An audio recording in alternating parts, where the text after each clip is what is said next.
this is Gamma Garden coming to you from my backyard urban edible landscaping.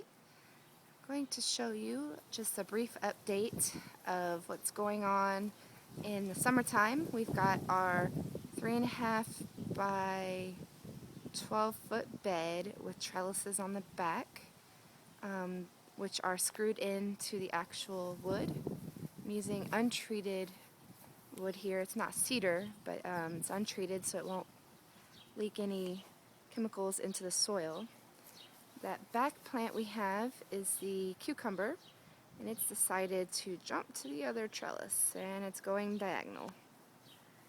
And then down here we have about 2 rows of dragon tongue beans. Those are an heirloom bean that I grew from seed from Baker Creek Seeds, and if we look close, that's what it looks like. It tastes a lot like green beans, and when you cook them, the purple kind of goes away a little bit. Here we have purple basil, and then we have a little Tiny Tim cucumber. Tiny Tim tomato plant. It has the cherry-sized tomatoes. This plant won't get too much taller than that, so it's great for patio gardens or small backyard gardens. And here's another one. It'll probably get a few feet tall at the most. And then back in this section, we have the bok choy going to seed. And we have a little radish here. It's starting to get to be the end of radish season, so it's not looking too well. And then here we have the monster squash. It's starting to get a little bit of powdery mildew, so I'll have to clip those leaves off because we had some pretty heavy rains the other day. And here in Houston, it stays wet and humid for a long time, so squash is pretty easy to get powdery mildew on. And here are the spaghetti squashes.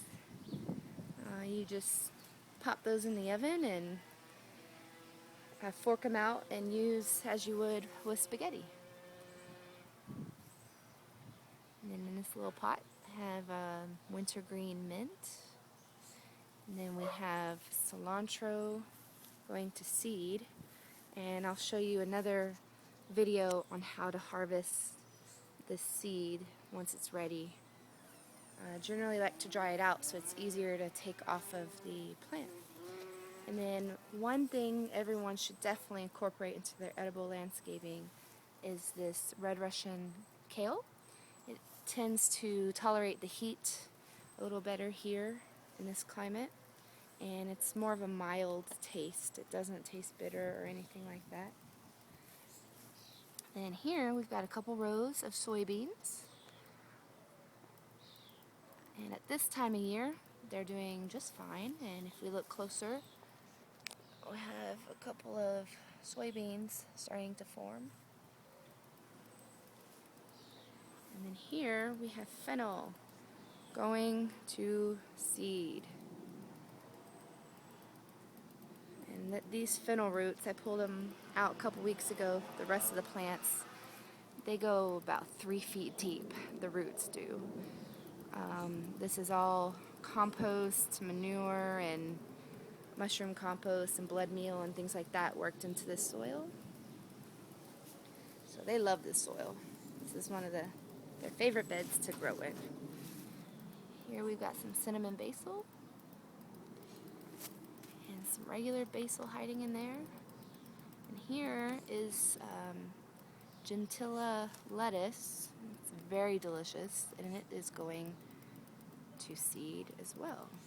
I generally like to let my plants go to seed, and I'll save the seed because I grow, for the most part, from heirloom seeds, and so the genetics will stay from seed to seed, but slowly adapting to the climate that you grow in.